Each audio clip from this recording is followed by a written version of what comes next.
Bonsoir, bonsoir, bonjour, c'est Congo News 24. Bande Konanga, comme toujours avant de commencer notre émission, nous disons merci à Dieu. Nous disons merci à nos chers abonnés et téléspectateurs qui nous suivent partout dans le monde et en RDC. Bande Konanga, soyez les bienvenus. À la une, chers téléspectateurs, on va commencer cette émission Bandeko avec dossier Oyindi.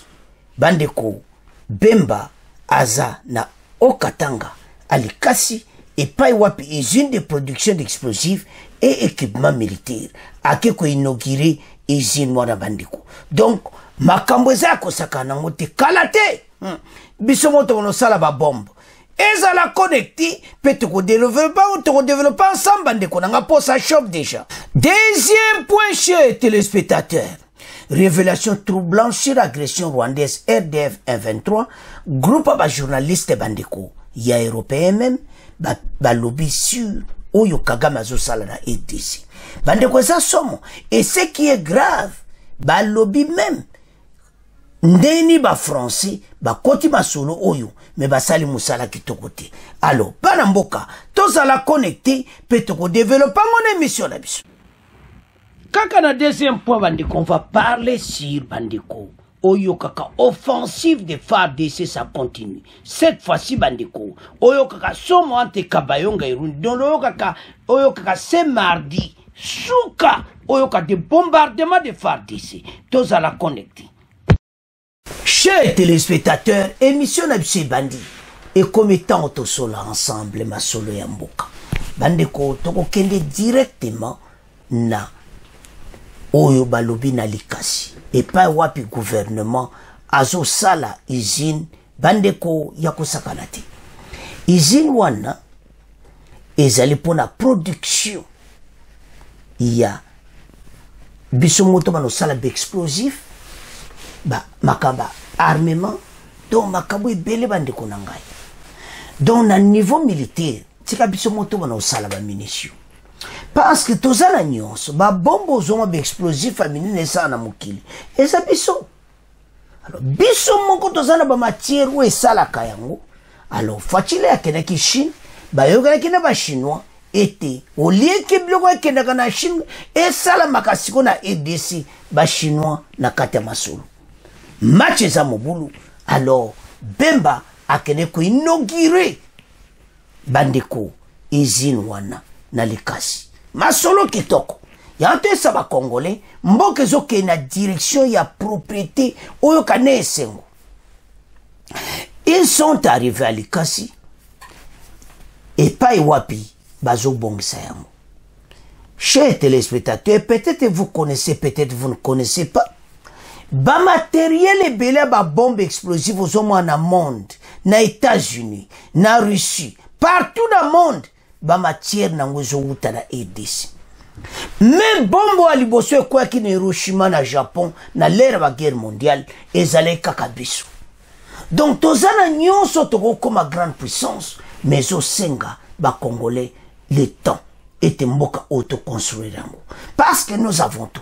Yango bozoma toza menacé. Bon comprendre que biso to koma ko sala ba arme netio ba mindele ba ko sala ba ko sepela te suba le biso ba tiki EDC calme ba tiki ko tia biso na mobulu ndeko yo sama na Kagame memboko moeta to komi mpende yo kaka suka mais loko ni nezo déranger biso parce que l'impérialisme baza sima ba Rwandi makambazo sala na EDC bandeko et ko sala bino pasi yambo mon na titre révélation troublante na point suka oyo agression rwandaise oyo Kagame azo sala bandeko na ba mindele oyo en complice et ça somo bazo ba dévoiler tout ba yoki sonité toujours na deuxième point. Alors pourquoi bazo tika biso calme? Parce que bamoni ke tozana nyonso. Bomoni te ka moi. Ndeto banika kuvanza masolo. Bomoni te tosa l'usine mena. Ya menduki. Ya ba bombe. Ya biloko be explosive. Ba bombe ezo beta mana Russie. O wana oyo. Oyo ba yo tinda ba fize musika biso. tozana ba matière para biso. Alors biso mo tozo teni uranium tozana ba matière nyonso pona ba bombe mais eso kine ko sala kalibanda bato wana bazo ba matière parce que biso to somba ngo liso pa na bango bakonzi babuli biso mo bankolo matière première biso mo bankolo matière ko sala ba explosif na ba arme biso mo to sala yango na ABC mokili ko nyingana yana esabino hein bozo oyo eza lisolo un jour ekoma histoire ke balobaka pe salamaka na okatanga tokoma na usine ba arme tout a été planifié biso moto saba munitions biso moto ko sala ba explosif donc nyonso malembe tito koma na ba roquette parce que babilo ko ne sala ba roquette e ou de parabiso tala bato bazapela batamutu hein mo boke mutu mo ke opemika na Russie otaka nde bazosala toko sala yango envoyer une équipe en Russie parce que les États-Unis vont permettre de sauter. Bon, tu une équipe en Chine dans la Russie. Bah, armée n'a pas vendre pour to suka kada be explosif on a ba munitions to kende tina ba roquette wana ya longue distance. Au soko e beti place aux asura combien de kilomètres et yambio. To koma wana. Ezo senga to zala bomoko dans l'unité pas de trahison. Niveau armé ba yokana soudé un à l'autre ensemble pour na intérêt à mboka totanga. Chers téléspectateurs au balobaka et India parce que bazawana mayele si siliba on bazoyebe loka ko salati bandoka Congo bazoluka nyonso oyo bakoko sala bazomona ke o me makamba wonengeza ese tokokoka bana mboka to telema ennemi a telemi na porte na biso me biso to gaye masolo parce to sana ba minere nyonso ndenge bozomona wana donc bemba alikasi masolo kitoko bazaki chiwe weyemo au présent parce que toza ko inaugurer ici bana mboka match eza ya kosakana ti o balobaka esi eyindi kuna eza ya koningana. Alors makambo oyo Kagame yebela so fatia ko musima mundugi oza biso moto ko sala ba arme ba izine ngwana ya kosakana ti des équipements militaires na ba explosifs et bandits. Alors le vice-premier ministre et ministre de la Défense Jean-Pierre Bemba a lancé le lundi 27 mai les travaux de construction d'un complexe industriel de l'Africaine explosive Afridex, une usine de production d'explosifs et d'autres engins militaires basés à Likasi, au Katanga. Renseigne l'agence congolaise de presse, œuvrant sous la tutelle du ministère de la Défense, cette usine de production explosive est basée à Likasi. L'exécution de ces travaux s'inscrit dans le cadre de la mise en œuvre des accords de partenariat stratégique. Signé en mai 2023 à Pékin entre le président Félix Tshisekedi et son homologue chinois, Nebozo Monabangwana Jinping, signé qui ensemble Lelo Masole Zobanda, chinois Masolo Kitoko, visant le transfert de technologies et de compétences. Donc, bango moko ba chinois ba kozana biso construction, ya industrie ou ya défense. Monde eza ya konyingana bazo tremble mabe, sono hotala déjà baza ya kolenga. Bandeko, esa ba kabako sakana ti. Bo comprendre l'industrie de défense na RDC. Qui permettra d'abriter différentes unités de production d'équipements et matériel militaire à partir du sol congolais. Équipement militaire. Bambilo kweze belé na kati. Ndeto bani na ba explosif. Ti toko koma na ba arme minene et puis toko koma na ba roquette. Malembe. Match za mobulu. À partir du sol congolais, à travers des travaux exécutés en collaboration avec les sociétés turques, MKE et chinoises Norinco. Dans les deux sociétés turques, na chinois, bakozana EDC yango wana ba inauguré masolo bandi plan yango wana Bemba na Chiwewe baza kutala ezaya koyinda esie yindita bana mboka tozoke na direction kitoko Kagame yebela Fachi na deuxième mandat masolo kitoko alors bana mboka mozo mona peut-être soso na otala boui ça me fait la fierté d'être congolais ezo sa lesengo tansike bamusu bazo monati bamusu bachemo ba bana misu bazo ebe pate mboke zo ke liboso bino ba congolais bozo yo ke mission oyo bo changer mentalité tala nzela mboke zo kendi Bemba bosala biso ba arma ko sakana ate osoko beti putule mati yinda ngaka alors bana mboka o balo baka match za mobulu o eza somo ezaya kuyinda esi yindi to développer masolo bana mboka to tali biso nyonso to moni industry o balobaka o ezalaki dream ekomi reality Fachile akeneki na Chine kaka biso to critiquer mokonza mboka ti kaka kotambola kaka keyawa akeneki ko siye ba contrat yangoyo boso monezo ya moko nazo tangela bino ya botouruti ezo sama na Kinshasa na ba kai yangwane zo Kinshasa boko mono yo kaka metro kin déjà ezo banda makambo za mobulu akene ko siego ka tambola ka kena Turquie tala ba turc na ba chinois bangoy donc makambo ya zai ko tambola to za ko critiquer ba réalité yango ayeba ki aza ko sala ayeba ki pourquoi zai ko tambola bomona zo tambola lisusu match vandi makambo solo sikoyo bokomona Fachi bana ko bima pena mingiti parce que bande ko fala sala mboke zaki na getu akuti mboka do soso tala place akuti mboka bimboke ko zala boite yango na PPRD bavanda ba jimboka na biso ba koche na kati ya gouffre dans le pays de Mawatro tala ba projet PPRD ba kwa ko yeba na mon père mo ko salati parce bulla ba oza ki bongoti buna waza ka problème gato yo zia yo ke zia yo ke congolais tika les pauvres ils ont des salama boy combien d'employés congolais ba ko zo misala kuna non para mboka tout élément ko bobi combien même de soldats militaires ba ko zo grand boulot comme ça kuna za ba soldats ba travailler na ba civil ba ko travailler za usine Tebisa kibino lelo tozo mona Fachi o sala te lobi to mona yango ebandi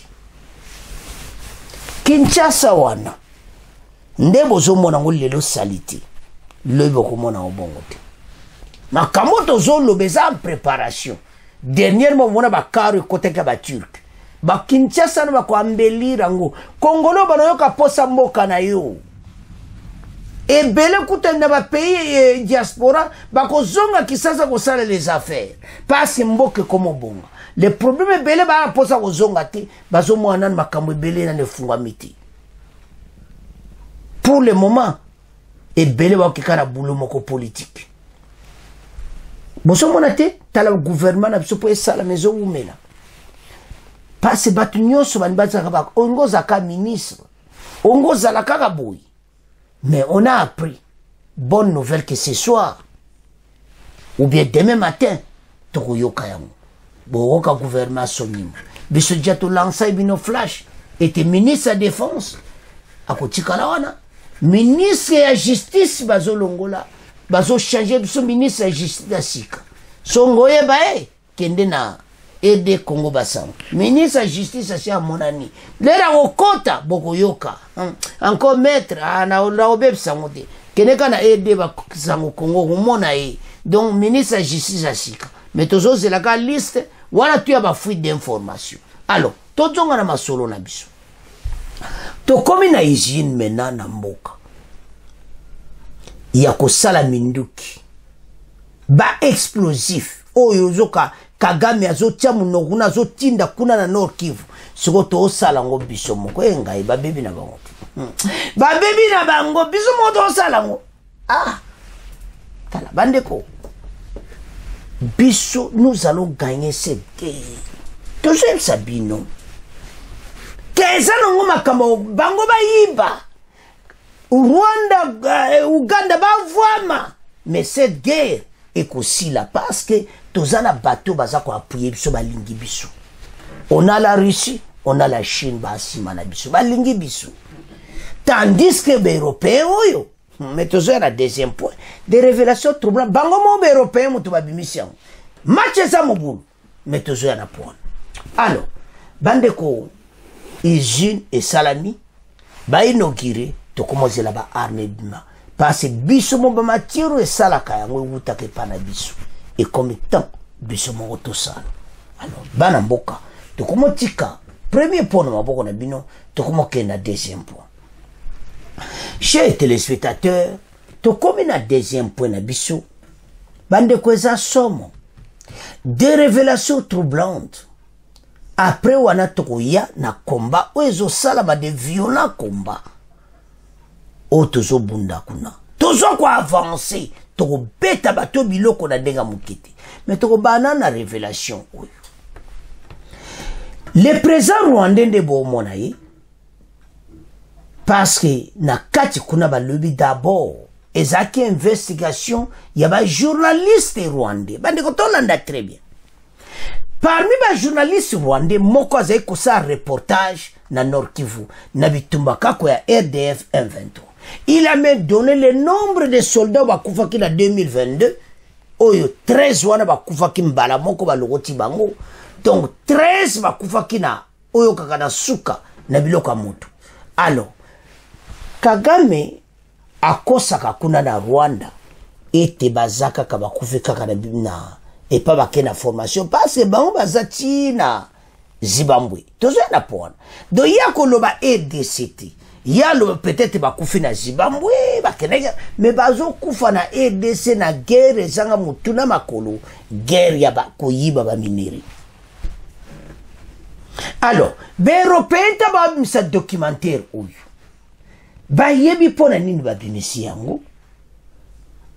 Bazala ba enquête ba journaliste. Oyo bande ko journalisme na Rwanda tala. Bo sepela na RDC ozo micro zo loba. Ozo zape tonzo ganga. Na Rwanda ko lobati. Ba ko kanga mbala moko. Orozana droit ya ko critiquer me Kagame ki. La dictature règne au Rwanda. Biso na RDC to sepela moi démocratie atana ne koti ya makasi benate metozanango. Ba journaliste wana ba keko teka ba révélation troublante na Nord Kivu. Komba bande kona biso bazako kufa pona ba minere Kagame oya biso to yebi na biso. Metabo mona ba détail yo ba présenter et surtout loko salinga passe. Namakambo oyo quand un Français nakati ya documentaire ayeko expliquer makambo ya France. Alobi Macron aza na problème. Aza ko appuyer Rwanda na Mozambique pona Total. Pour ba protéger ben intérêt ba français na Mozambique.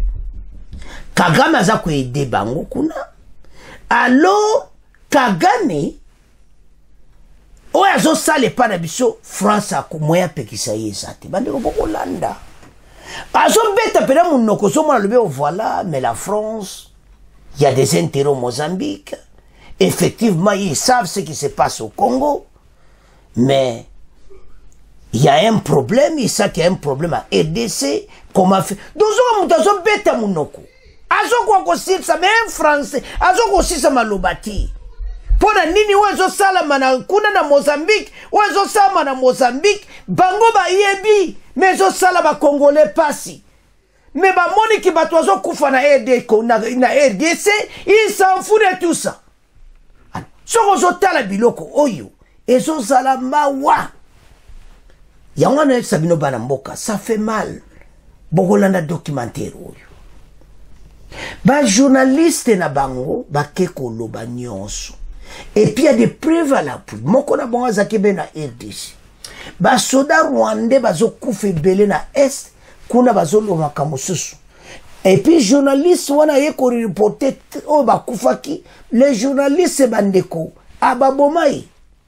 Wa wutaki na RDC ba reportage, il a été tué. Parce qu'il voulait dire où ils ont les cas RDC. On ne peut pas critiquer le régime. Alors, bamindele ba mona kete, ba bimisa makambo zo le kana Rwanda. Parce que les Européens au Occident, ba mona ka Rwanda soki nini na be exilé politique ba lobby o mona propriété na Rwanda. Mbongo nyonso eza ya ebuta na RDC. Ah motema pasi. Sona zolanda biloko après ça fait mal. Non, ce n'est pas possible. Tolanda reportage après tokoya na combat à l'est. Chers téléspectateurs, ça fait mal. Soko otala babiloko aboyi. Ozomande bavanda mesa. Bat ensemble pour ce combat. Donc bazana bango pour bisoter. Ce qui se passe chez nous ne leur intéresse pas. Parce que bango moko ba français bazolo ba clairement intérêt ya Kagame oyo Europe ba yebi. Parce l'Europe baza ko appuyer intérêt na Mozambique. Alors, taba appuyer intérêt ya za mutasuka bo mona ye français wana koloba. Mais ko sala bino passi parce que ils ne peuvent pas nous traiter comme ça. Parce que makambo tout oto yokana oto salabui mais l'Occident azosala nini ONU azosala nini bakangi minoko bokomona na combien qui sont morts et puis officiellement le Rwanda dément toute implication o azokosa ke obuso boete mais bande ko forbidden stories moto babimisi vidéo oyo. Et c'est le cas pour le moment. Oso mona clairement été basali biso penamabe. Alors, banamboka, ezo salamawa. Mais tolanda documentaire, bongo après, toya na makambo parce que nde bozo mona baoma vana mesa wana, Kagame azo regretter ba nouvelle ndenge bimi. Tolanda. On est directement ciblé. On ne sait pas ce qui va nous arriver, mais on sait qu'un jour, quelque chose va nous surprendre. In Rwanda, journalists covering sensitive issues regularly report being threatened and systematically silenced. Some critics even disappear or die in suspicious circumstances. This was the case for John Williams Ntwali, an investigative journalist covering striking inequalities in the country, human rights abuses, and even covert military operations. He died in what was officially said to be a car accident in Kigali. At Forbidden Stories, along with our media partners from the Rwanda Classified Project, we investigated his death and pursued his work. Samuel Baker, one of the last journalists to collaborate with Ntwali, fled the country and joined our investigation. The risk is high, but again, doing journalism is more of a job, is a calling to many journalists. A few months before Ntwali's death, both reporters traveled to Eastern DRC to investigate the murky death of Rwandan soldiers there. In fact, since the Tutsi genocide ended 30 years ago, Eastern DRC has seen a flurry of armed conflicts fueled by the mass exodus of hundreds of thousands of Hutus and the region's coveted mineral resources. Today, rebel armed groups clash with the Congolese army, notably the M23, known for their violent war crimes. Officially, Rwanda denies involvement in the conflict, yet several UN reports have confirmed the presence of several thousand Rwandan soldiers there. They are either deployed directly under the Rwandan army, the RDF, or have joined the M23 troops. Local researchers who infiltrated the rebel group provided us with videos of Rwandans fighting alongside M23.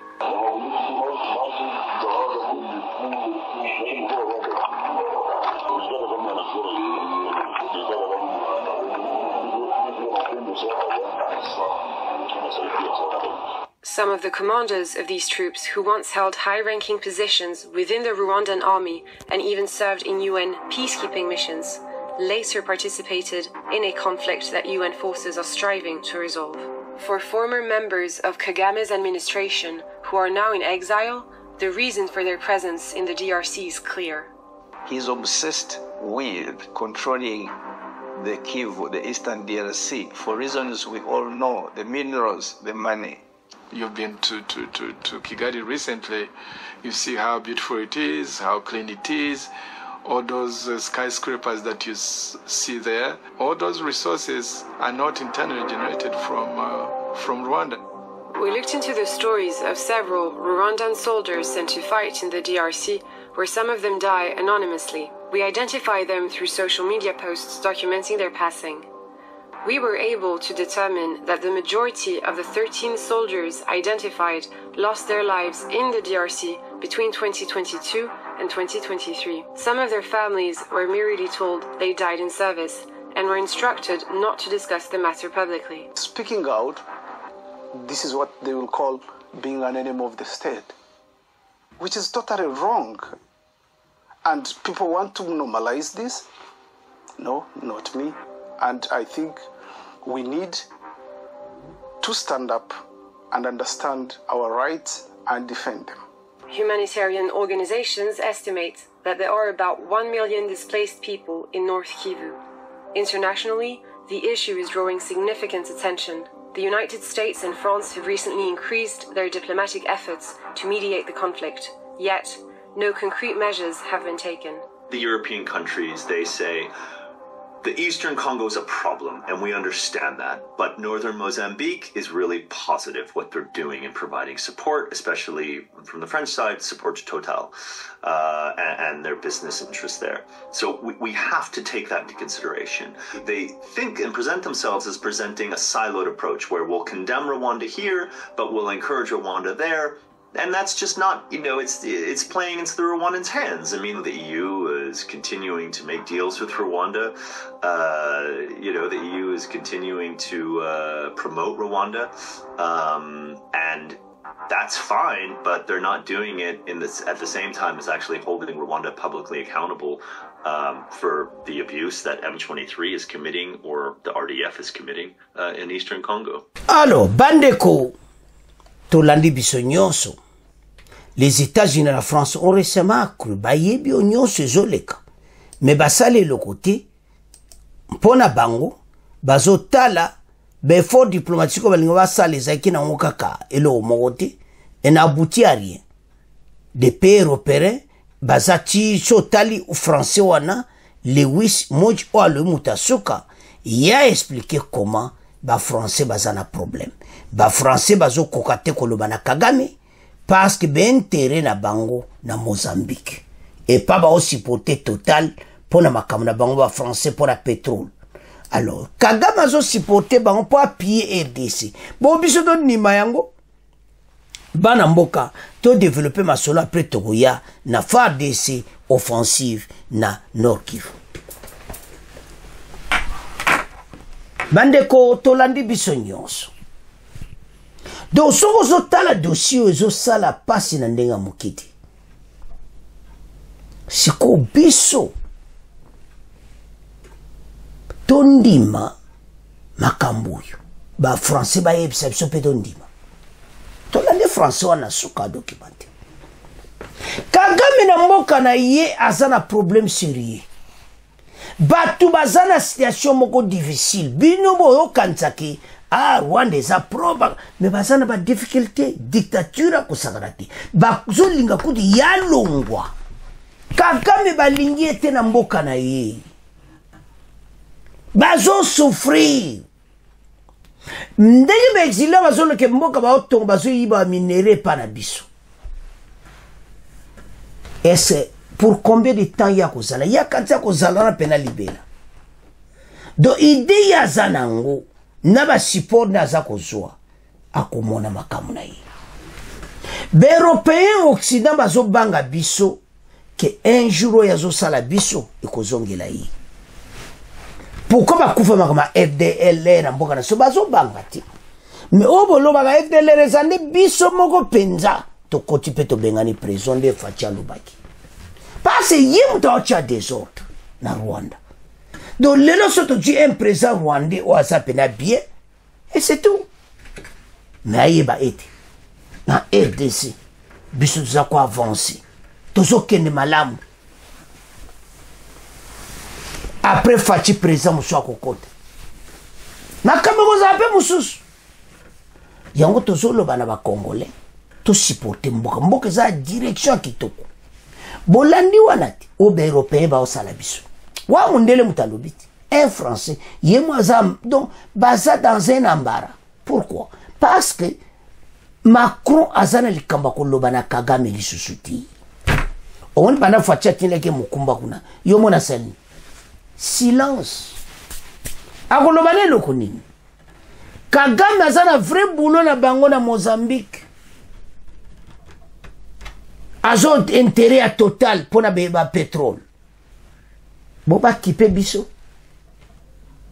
moto bunda yango tina bana mboka batelemi avancer to beta bango biloko moto zotoka to ke diet bana point de violents combats se passent pour le moment au Nord Kivu bitumba wana bande koto so menacer bango na ndenga mukete bazo so biloko moto pression peto ko benga na bango yango to esa ba congolais to sana avance ndeto loba sur les deux fronts bitumba zo sala bana ndenga mukiti alors ante Kabayonga wana penza do suka Rwindi bakote wana nyonso toko déloger bango Rubaya toko déloger bango armée aza déterminé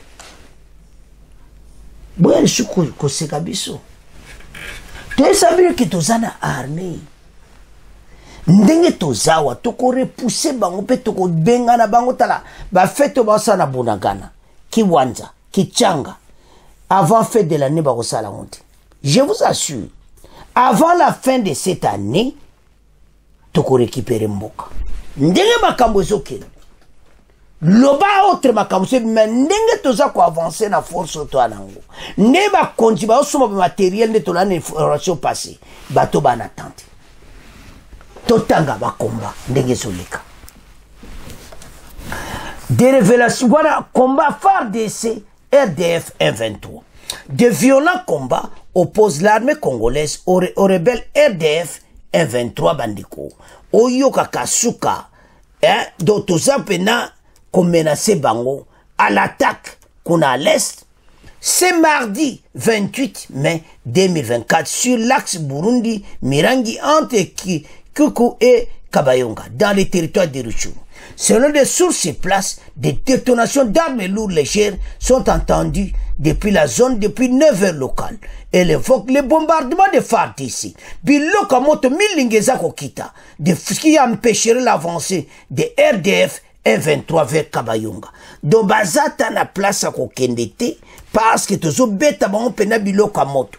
C'est depuis 3 jours que des affrontements sont signalés dans cette zone, qui s'est vidée de ses habitants. Par ailleurs, la situation est relativement calme autour de Chacha, dans le sud du Massissi. Parce que Kuna, c'est après de violents combats dans la matinée du 27 mai, dans cette zone Bandeko. Donc, Kuna Penapei, Tozaki Penana Bango, moto de le 27, notre émission passée, Tozaki Kuna Pe moto Pelaki. Tozo Boake la Biloko, Nde Bozo Mona Kabayonga, Nde Bozo Mona Wana, donc nde bozomona Kabayonga sozo tala na carte wana totie bozomona bien Rundi bozomona Kabayonga ce n'est pas loin donc tozali na bato yo toko dégager bango pe toko benga na bango bakoza sous na place ce pays lelo yo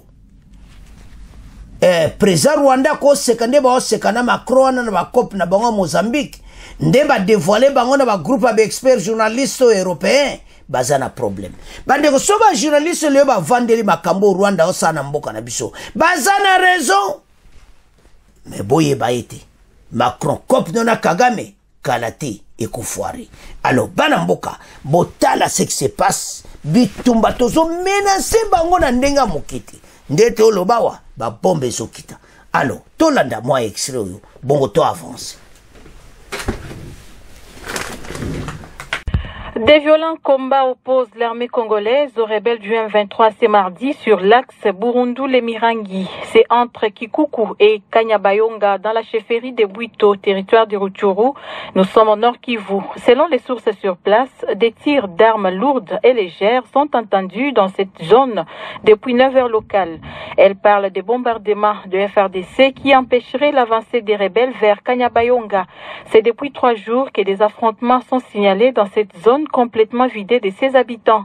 Par ailleurs, la situation est relativement calme autour du village Chacha dans le sud du territoire de Massissi. C'est après des violents combats dans la matinée hier lundi dans cette zone. Bana mboka tolandi biso nyonso oyo kaka ba bombe za kokita na ndenga mokite de bombardement bazon nga ba avancer na Kabayonga tozo beta bango biloko na likolo tozo gaenge bana mboka tozala sur ete match ezana cannabis kaka me mayeli nesili tala ba kondi bazo dépenser tala tosame ba usine ba arme. Et nous allons victoire ezana maboko na biso bato bazana place à koleka te toko nyata nyata ba on peut toko leka tolandi biso nyonso mais là no senga na ba congolais tous ensemble guerre yo to gagner yango très rapide to benga na banguno ba telemeli biso tala Kagame a eloko ayaki pona ba mineri bolandi mena documentaire wana ayaki pona ba mineri azana eloko musute para biso mais awo kokate parce que biso nde to telemite ko benga na ye alors bana mboka sono ta la situation na biso et senga congolais nyos tozala ensemble tozala bomoko po to benga na bato oyo basé sur la place de na mboka na biso et nous allons gagner cette guerre to ko avancer na ngona ndenga mokete et puis ba yini nyos ba kokoye congolais la moka place oza fa de ça na bonne position naba armée na biso nde baza ba wazalendo ba osala bango yo kaka ya koyinda kaka bato bana plasti alors bana mboka tala nde tozokeli na masolo ngo toko gaye yango ba révélation oyo so juta partagé était mené comme étant parce que azana ba monte Kagame azana be ennemi ebele panaye présent oyo kalata kos azam mal à l'aise benemi azana ngo ndenga zo sa dictature azana problème tala ba européen to esamle kamomo ne ba français wana ba européen wana tout un jour biso to telemi penza ba moni ke biso puissance e makasi ba ko balukela Kagame bango kaka ba oya kana EBC ba bengani Kagame to aliawa akokende mais biso nde to koma na force Mobutu azaki nango EDC to koma na force wana so to koma na force Mobutu azaki nango avant même alemba bato bakoka subiso te mais fachi bazoke malema lembe EDC ko koma place oyo mutu nyonso akomena esengo este wana to boto nango pona libela Kagame azusu na place nde bolani mena ba documentaire basa ko timula ba minera so azobongisa mboka na bango metango to ko kanga yango Rwanda esili na ce pays et ko vivre ba misère moko na ba carte na adresse ba batinda ba minera esili le corruption moto ko sala ba arme to ko sala bino na ba Satan 2 oso to tindika bo ezikisi batutu bana mboka match za mobulu et l'autre osenga na bino biso to sima armée bendele koyate to ko benga na monguna c'est à ce point to comme clôturer mission na biso bo continuer ko s'abonner massivement au revoir à la prochaine.